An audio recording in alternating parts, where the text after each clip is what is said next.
at the halfway point between last Olympics and the coming Olympics. So talk about your progress at this point and looking ahead to 2016. Yeah, progress with gymnastics has been good. You know, last year was obviously a great year for not only me but the whole U.S. men's program. So coming home with all those medals, I think it kind of gave us the confidence that we needed, and we finally did what we were capable of doing. You know, we were capable of doing that every year, but we finally went out there and did it. Now that we're halfway there, it's weird. It seems like it's far away, but we know how fast it goes. So I'm just ready for it to be here and kind of get that chance at the Olympic team and Olympic medal. Topic of artistry a lot in the magazine recently. You've always been one of those very artistic gymnast stylists. Is that something that you really focused on from your early days in the sport? Actually, no, I don't think so. I feel like I was pretty sloppy when I was younger. I always had a lot of big skills, but I felt like I wasn't very clean. And as I think I got injured when I was about 14. When I was coming back, I started to learn, a little bit more about technique and how to be a little cleaner.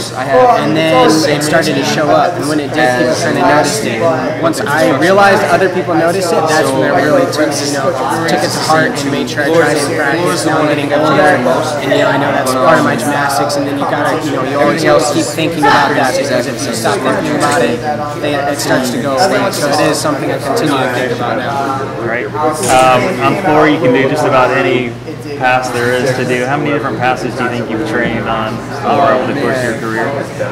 It's hundreds, so many passes, and I've actually been doing a pretty similar floor routine for 4 or 5 years now. It's funny because I've trained so many different passes. I've tried to put together so many different routines, especially in this last year or two. I was training a 7-1 before I went to Korea because it was supposed to be a speed floor, and we got there and it was gymnastics. So I went back to my old routine. So just things like that happen where you're training for a certain place and you're trying other passes and it may not work out, or the floor wasn't what you expected, so you had to adjust. Just too many passes, but I feel like I've stayed with a pretty solid routine. So. Love it. Last question, what do you see yourself doing like 10 years from now when your gymnastics career is over? First things first, I'd love to stay in the sport. So that was what I was thinking, to grow the audience of the sport. So my parents own the club gym that I trained at, so I obviously want to take that over when I'm done and continue to grow the sport in that perspective. I'd love to come back to USA's and be able to just mingle with everybody in the sport and stay there. I also have my clothing line, so I have a few different things that I have my feet planted in right now, and hopefully those will kind of grow over the next couple of years, and I'll be doing a couple different things. So those are kind of the main ones. Talk a little bit more about your clothing line. Some very cool designs. We have some of them ourselves. Talk a little bit about how that came about and your plans for that. Yeah, it actually started during USA's and Olympic trials in 2012. It was just something fun for me. I have a few tattoos, you guys know, and I was talking to my mom, and she's like, "Why don't you just design shirts? And don't get more tattoos, just design shirts." So I was like, that's a good idea. Why not do that? Just started putting things together, and that's how I kind of got created.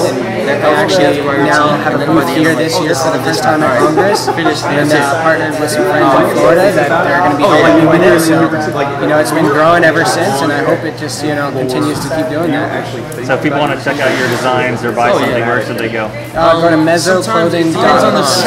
mesoclothing.com. It's a new website we're relaunching actually here, so some new stuff, and you guys can order online. Make sure you Thanks, man. Thank you very much.